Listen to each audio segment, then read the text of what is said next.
Media playback is unsupported on your device. Media caption: Mattis, the tragedy of war is known. It would be catastrophic. U.S. Defense Secretary James Mattis has said America still hopes to solve the North Korea crisis using diplomacy. After days of fiery rhetoric from both the US and North Korea, Mr. Mattis said war would be catastrophic and the diplomacy was gaining results. Pyongyang on Thursday announced it was finalizing a plan to fire 4 missiles near the U.S. territory of Guam. Earlier, President Donald Trump said North Korea should be very, very nervous if it acted against the U.S. He said the regime would be in trouble like few nations have ever been if they do not get their act together. Tensions have escalated rapidly in recent weeks after North Korea tested 2 intercontinental ballistic missiles in July. It was further angered by a subsequent UN decision to increase economic sanctions against it.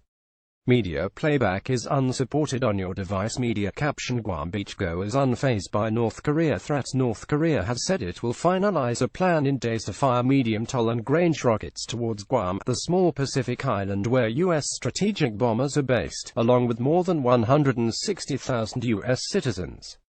There has been no indication that any attack on the Pacific island is imminent. Mr. Mattis, speaking in California late on Thursday, said it was his job as Defense Secretary to be ready for conflict. But he said the diplomatic effort, under Secretary of State Rex Tillerson and UN Ambassador Nikki Haley, has diplomatic traction. It is gaining diplomatic results. He did not provide any further details on what diplomatic efforts were underway. However, the UN Security Council agreed fresh sanctions against North Korea on Saturday. Mr. Mattis said the tragedy of war is well enough known. It doesn't need another characterization beyond the fact that it would be catastrophic. When asked about U.S. military plans for a potential conflict, Mr. Mattis said the country was ready, but I don't tell the enemy in advance what I'm going to do. Speaking on Thursday at his golf club in Bedminster, New Jersey, Mr. Trump suggested his own statements on North Korea where he threatened them with fire and fury the likes of which the world has never seen had not been tough enough.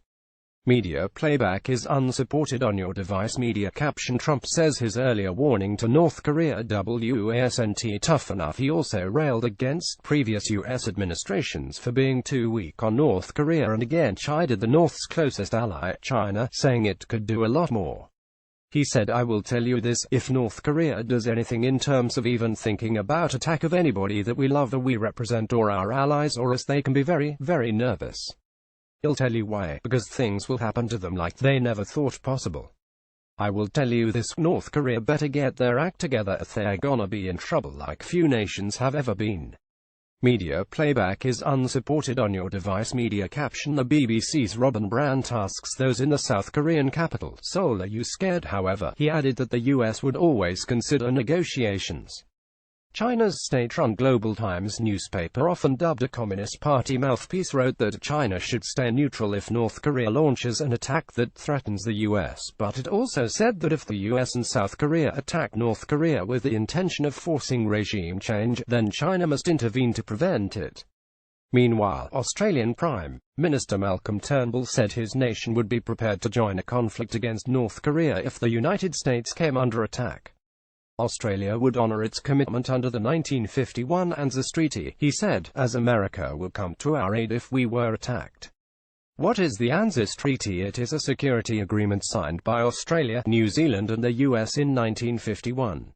The treaty is designed to act as a deterrent against aggression from other nations. Under the agreement, signatories are compelled to consult and act to meet the common danger if one is attacked. However, experts have said its precise application could be open to interpretation. Australia has invoked the treaty just once, in 2001, when it joined US troops in Afghanistan after the 9/11 attacks. The US and New Zealand suspended obligations to each other in the 1980s. Get news from the BBC in your inbox each weekday morning.